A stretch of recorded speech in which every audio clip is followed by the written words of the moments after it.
Boa noite, irmãos. Gostaria de compartilhar com os irmãos um texto da Palavra do Senhor nesta oportunidade. E se vocês quiserem ler ou acompanhar a leitura, é o texto de Mateus capítulo 9, verso de 1 a 8. Vou ler a passagem e peço a atenção dos irmãos. Um texto conhecido. Diz assim a passagem da Escritura Sagrada. Entrando Jesus num barco, passou para o outro lado e foi para a sua própria cidade. E eis que lhe trouxeram um paralítico deitado num leito. Vendo-lhes a fé, Jesus disse ao paralítico: Tem bom ânimo, filho, estão perdoados os teus pecados. Mas alguns escribas diziam consigo: Este blasfema. Jesus, porém, conhecendo-lhes os pensamentos, disse: Por que cogitais o mal no vosso coração? Pois qual é mais fácil dizer: Estão perdoados os teus pecados, ou dizer: Levanta-te e anda? Ora, para que saibais que o Filho do Homem tem sobre a terra autoridade para perdoar pecados. Disse então ao paralítico: Levanta-te, toma o teu leito e vai para a tua casa. Vendo isto, as multidões, possuídas de temor, glorificaram a Deus, que dera tal autoridade aos homens. Hoje, queridos, quando se debate a questão da educação dos filhos, há, de certa forma, uma concordância tácita quanto à falta de autoridade dos pais diante dos seus próprios filhos. Eles, os filhos, se mostram tão mais rebeldes quanto menor é a autoridade paterna. A já dura missão de educar torna-se ainda mais árdua sem a autoridade requerida dos pais. Esse texto que eu li da Palavra do Senhor no Evangelho de Mateus também é narrado por Marcos e Lucas. Os três evangelistas narram a passagem, quase que na mesma ordem. Retrata a cura de um homem paralítico levado à presença do Senhor Jesus por pessoas amigas, que isso só demonstra a gravidade do quadro daquele moribundo. Ele sequer podia se locomover, foi levado sobre um leito para estar na presença do Senhor. Havia uma multidão em torno de Jesus e isso dificultou a aproximação deles, obrigando aqueles homens a uma estratégia até arriscada, perigosa, quando eles tomaram a providência de descer pelo eirado a cama com o paralítico na presença do Senhor Jesus, já que toda a multidão cercava o Senhor. Jesus destacou o empenho deles e disse que aquilo se tratava de uma demonstração clara da fé que eles estavam depositando no Salvador. Meus queridos, João Batista, que foi o precursor da chegada do Messias, antes da sua prisão, e sempre que viu o Senhor Jesus, ele exclamou: Eis o Cordeiro de Deus que tira o pecado do mundo. Posteriormente, já estando na prisão, João Batista enviou discípulos para perguntar para Jesus se ele era mesmo o prometido de Israel ou eles deveriam esperar outra pessoa. Jesus, então, ordenou àqueles discípulos de João que voltassem e relatassem para ele o que eles estavam vendo, presenciando. Contassem para ele tudo que eles estavam vendo. Os cegos estavam vendo, os coxos andavam, os leprosos eram purificados, os surdos ouviam, os mortos ressuscitados, os pobres ouviam o Evangelho. E isto era uma inequívoca referência do Senhor Jesus à profecia de Isaías. O profeta Isaías, cerca de 800 anos antes, havia profetizado a vinda do Messias e de que ele viria para fazer isto. O ministério de Jesus, claro, não se resumia em apenas convocar as pessoas para o arrependimento, pecadores para o arrependimento, ou anunciar a chegada do reino de Deus. Jesus tinha a missão do Pai de convencer seus ouvintes de que ele era o prometido de Israel. o Verbo encarnado, o Salvador, o Emanuel, Deus conosco. Uma das alternativas, além, é claro, de suas próprias palavras, como ele fez com a mulher samaritana, quando disse para ela, eu sou, eu que falo contigo, era a realização dos milagres que ele estava operando.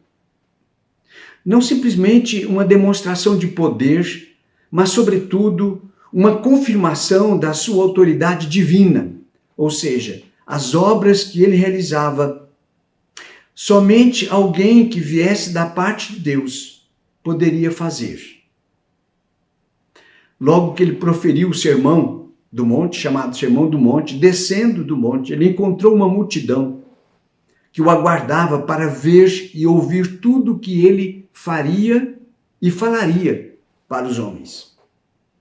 E lá, a partir do capítulo 8, texto que nós lemos está no capítulo 9, mas a partir do capítulo 8, vemos lá registrado alguns fatos que eu queria agora destacar para os irmãos. Logo no início, no capítulo 8, está lá o registro de que ele curou um leproso, assim que desceu do monte. Um leproso se aproximou e disse para o Senhor, Senhor, se tu queres, podes me purificar. E Jesus, voltando-se para ele, disse, quero, fica limpo. Então Jesus curou aquele leproso, deixando-o completamente limpo. Ele disse, quero, fica limpo. Ora, meus irmãos, havia um estigma sobre os leprosos. As pessoas achavam que os leprosos eram pessoas amaldiçoadas, eram pecadores, e que seus pecados eram tão graves que eles estavam naquela condição de leprosos.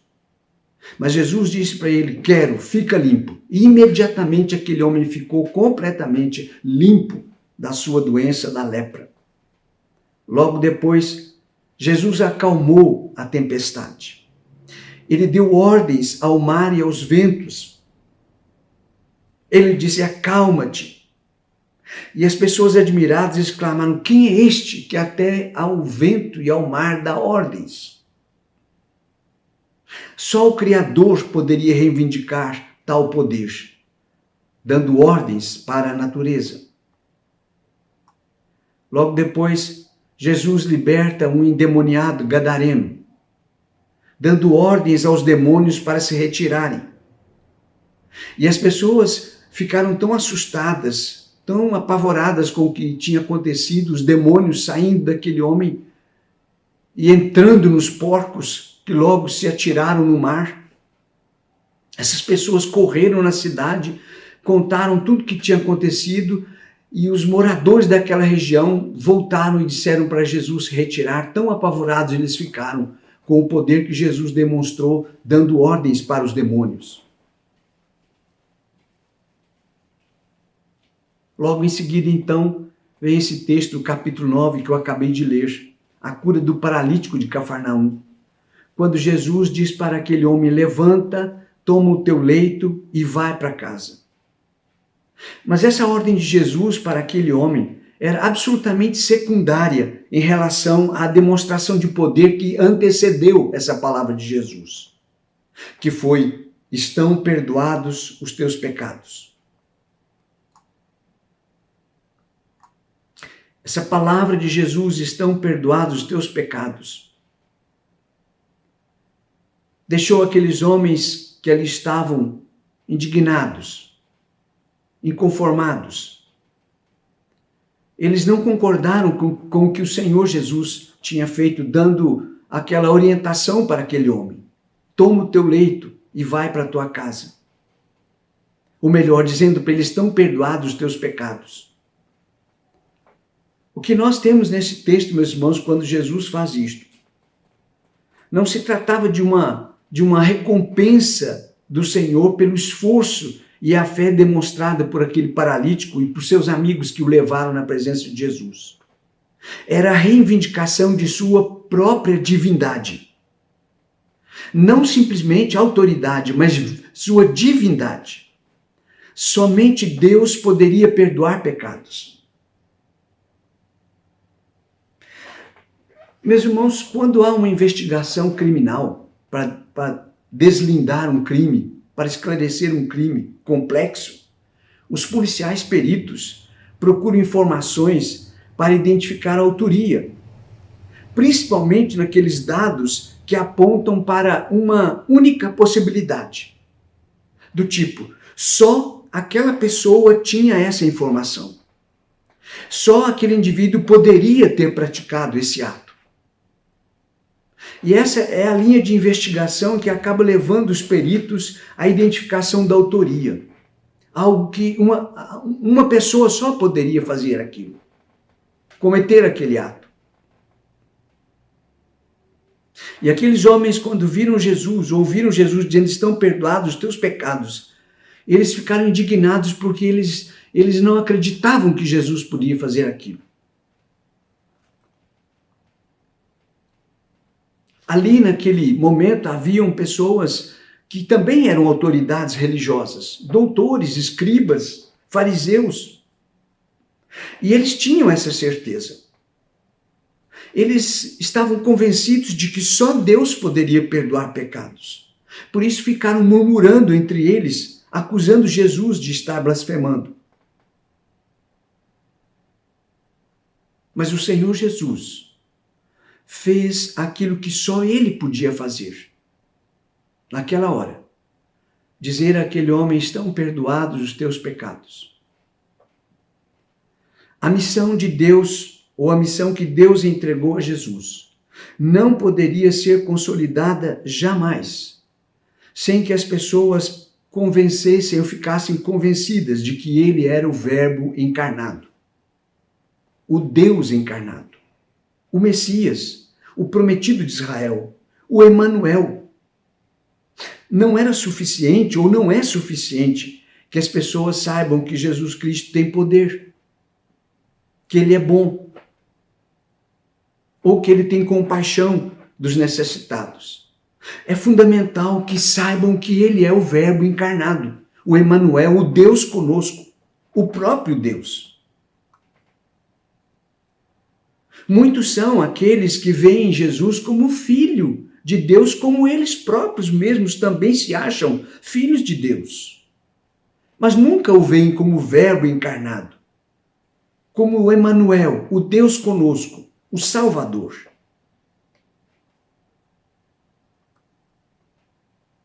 E é assim que nós devemos sempre ver o Senhor Jesus, o Emanuel, o Deus conosco, o Verbo encarnado, o Salvador. Mas aquele ato de Jesus não se tratava também simplesmente de uma demonstração de compaixão.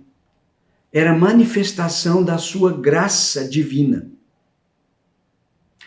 A Bíblia, meus queridos, ensina que Deus é um Deus de compaixão. Jesus, durante todo o seu ministério, demonstrou profunda compaixão pelas pessoas, sobretudo pelos doentes, pelos pobres, pelos oprimidos, pelos órfãos, pelas viúvas, pelos desvalidos, pelos esquecidos.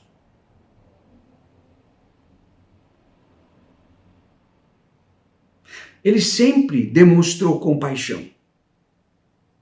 Mas o que ele fez naquela hora, naquele momento, foi mais do que simplesmente compaixão. Foi revelar sua graça salvadora.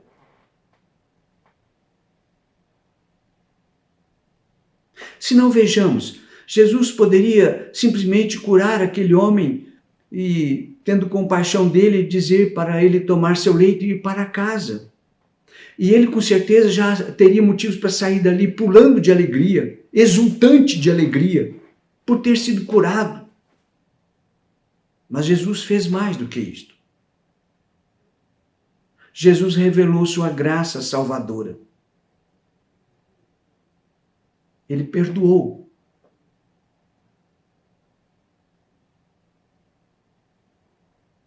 Assim como ele também havia dito para a mulher, ou disse para a mulher pecadora, nem eu te condeno.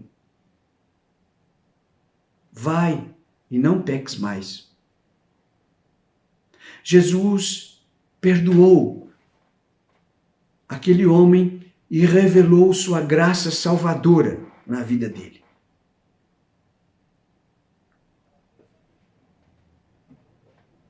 A graça do Senhor é abundante sobre aqueles que ouvem o Senhor e o veem como Salvador, como Verbo de Deus. E Ele está pronto para manifestar sua graça salvadora para aqueles que precisam, carecem dele. Terceiro lugar e último lugar, aquele ato de Jesus não era simplesmente uma usurpação de autoridade, ou não se tratava de uma usurpação de autoridade, como cogitaram aqueles homens presentes ali. Mas era sim o exercício da autoridade soberana e livre do Salvador. As pessoas presentes, quando ouviram as palavras de Jesus e ele declarando: estão perdoados os teus pecados, imediatamente eles se agitaram e eles começaram a confabular entre eles sobre aquilo que Jesus tinha feito. Começaram a dizer entre eles que Jesus tinha blasfemado, que Jesus era um impostor, que Jesus mentia, que ele não podia fazer aquilo. Eles acreditavam seriamente que Jesus jamais poderia fazer o que ele fez, perdoar aquele homem, perdoar os pecados daquele homem. Ele, se fizesse isto no pensamento deles, estaria se colocando no lugar de Deus, como eles pensaram que ele fez isto. E isso era algo inadmissível para eles. Por isso eles ficaram inconformados. E Jesus, sabendo que eles estavam cogitando entre eles, falando entre eles, Jesus então perguntou-lhes o que era mais fácil fazer: dizer aquelas palavras ou curar aquele homem, curar aquele paralítico. Naquele instante ele ainda estava lá, paralítico. Jesus fez a pergunta. E é claro, queridos, que naquele contexto ali, para aqueles homens, realizar o milagre era muito mais difícil, já que eles consideravam as palavras de Jesus uma blasfêmia. Para eles, proferir uma frase que era uma blasfêmia era simples. Qualquer um poderia chegar ali e dizer aquilo, já que não se tratava de um fato. Mas Jesus então disse: para que vocês saibam que eu tenho autoridade para perdoar pecados. Então voltou-se para o paralítico e disse: levanta, toma o teu leito e vai para sua casa. Vá para casa. O exercício livre e soberano da vontade de Deus, da vontade do Senhor, da sua graça infinita. A salvação é o resultado desse exercício, dessa autoridade soberana. E a missão que o Pai confiou ao Filho foi exatamente salvar, redimir o pecador. E ele faz isto de forma soberana, livre, pela sua graça maravilhosa. Por isso ele pôde dizer: terei misericórdia de quem eu quiser ter misericórdia. Compadecer-me-ei de quem me aprouver compadecer. Porque ele é soberano. A sua vontade é livre e soberana.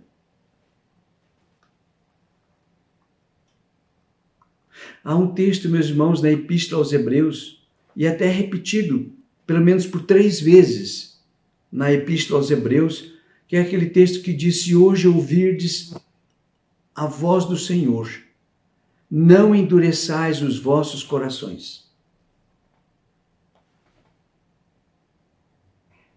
A carta aos Hebreus exorta as pessoas: se ouvirdes hoje a voz do Senhor, não endureçais os vossos corações.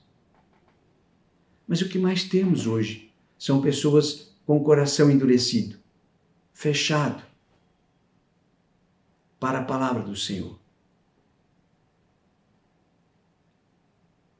E a missão do Filho, a missão redentora do Filho, foi trazer aos homens a salvação. E foi isso que o Senhor fez ali naquela hora, para mais uma vez comprovar que ele era o Messias, o prometido. Por isso ele disse para aquele homem: estão perdoados os teus pecados, desafiando a compreensão daqueles homens e manifestando a sua infinita graça. Que Deus possa fazer isto também na sua vida, muitas vezes, manifestando a sua graça salvadora, soberana. Ele manifesta a sua compaixão também, mas importante é a sua graça salvadora, porque ele é o prometido, ele é o Messias, o Emanuel, o Deus conosco. Que Deus te abençoe. Vamos orar. Pai querido, damos-te graças, ó Deus, pela tua palavra e pelo ensino da tua palavra. Damos-te graças, Deus, porque ela nos mostra que o teu Filho amado, o Salvador, o Senhor Jesus, veio ao mundo como o prometido, o Verbo encarnado, o Emanuel, para nos conceder a salvação e a vida eterna. Derrama, ó Deus, a tua bênção sobre as pessoas, para que elas possam entender, compreender e conhecer Jesus como Salvador. É o que nós te suplicamos, em nome de Jesus. Amém, Senhor.